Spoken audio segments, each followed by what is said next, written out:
This is a very methodical process of actually taking this lens cover up. It may seem very simple, but there's a small little ceramic pin in here that can easily fall out when you take this screen off, and you could be on the floor trying to find that pin for 20, 30, 40 minutes. And if you can't find it, you're gonna have to get a new one and make sure we get that back in there for it to properly work. The best thing to do here is to get a 7/16 nut driver.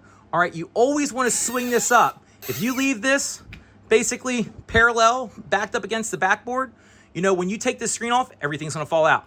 Swing this elbow up, take your nut driver, all right, quarter turn, pop this lens out. All right, there is an O-ring on here. All right, make sure that O-ring stays on. You can see this is the little ceramic pin that I was referring to that will go missing very, very easily. It will fall in a crack, it'll fall in, you know, the floor drain. It always will find its way to a place where you're not going to be able to find it at. So go in here, make sure this spins freely, look at the pinwheel, make sure nothing's broken in there. You see your water coming in, your water going out, put this pin back in, and then we're going to take this cover, all right, because it's a quarter turn, similar to some of the hair strainer baskets out there, all right, and we're going to press down pretty tight, lock it back in place, good to go. Make sure that's backed up against the backboard there. And then we're gonna go plug our flow switch back in. Our flow switch plugs into the top.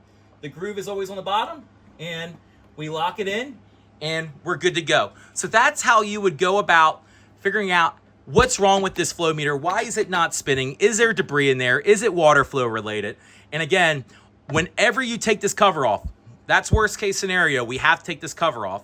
A 7/16 nut driver is very, very helpful. Fits right in there. Again, counterclockwise, about a quarter to a third of a turn, pops that lens cover off. Just make sure whenever you take that lens cover off, swing that elbow up so nothing falls out. If you take this off when it's like that, you're gonna be on the ground trying to find all the pieces, and you could potentially break that pinwheel and have to buy a new one, which these are not the most inexpensive things in the world to have to replace.